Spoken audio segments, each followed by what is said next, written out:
শিক্ষা সংক্রান্ত গুরুত্বপূর্ণ আপডেট পেতে অবশ্যই চ্যানেলটিকে সাবস্ক্রাইব করুন।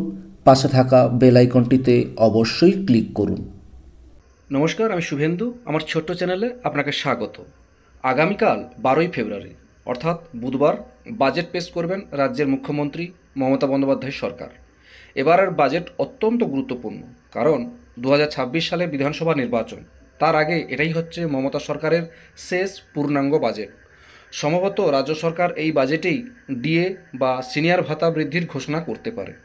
সপ্তম বেতন কমিশন গঠনের ঘোষণা নিয়েও অনেকেই আশাবাদী। সম্প্রতি অষ্টম বেতন কমিশন ঘোষণা করেছে কেন্দ্রীয় সরকার। পশ্চিমবঙ্গে চলছে ষষ্ঠ বেতন কমিশন। কেন্দ্র পে কমিশন নিয়ে ঘোষণা করলেও রাজ্য সরকার এই বিষয়ে এখনও নীরব। ফলে প্রশ্ন উঠেছে, কেন্দ্র যখন অষ্টম বেতন কমিশনের ঘোষণা করেছে, তখন রাজ্য কবে দেবে সপ্তম বেতন কমিশন? আগামী 12ই ফেব্রুয়ারি বুধবার বাজেট পেশ করবে রাজ্য সরকার। মনে করা হচ্ছে রাজ্য সরকার এই বাজেটেই ডিএ বা সিনিয়র ভাতা বৃদ্ধির ঘোষণা করতে পারে। লক্ষ্মীর ভাণ্ডার বাজেটে অর্থ বৃদ্ধিরও ঘোষণা করা হতে পারে। সাধারণত কেন্দ্র ও রাজ্য সরকার প্রতি 10 বছরে বেতন কমিশন গঠন করে। কর্মচারীদের বেতন বৃদ্ধি জিনিসপত্রের দাম এবং মুদ্রাস্ফীতি অনুযায়ী নির্ধারিত হয়। 2015 সালের নভেম্বরে পশ্চিমবঙ্গে ষষ্ঠ বেতন কমিশন অনুষ্ঠিত হয়েছিল।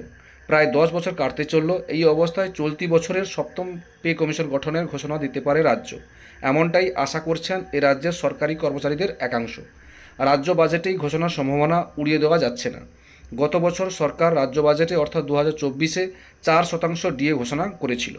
বর্তমানে কেন্দ্র সরকারি কর্মীরা 53% হারে সিনিয়র ভাতা পান, অর্থাৎ কেন্দ্র রাজ্যের সর্বোচ্চ আয় 39%। মনে করা হচ্ছে বাজেটে অন্তত 4% ডিএ ঘোষণা করা হতে পারে।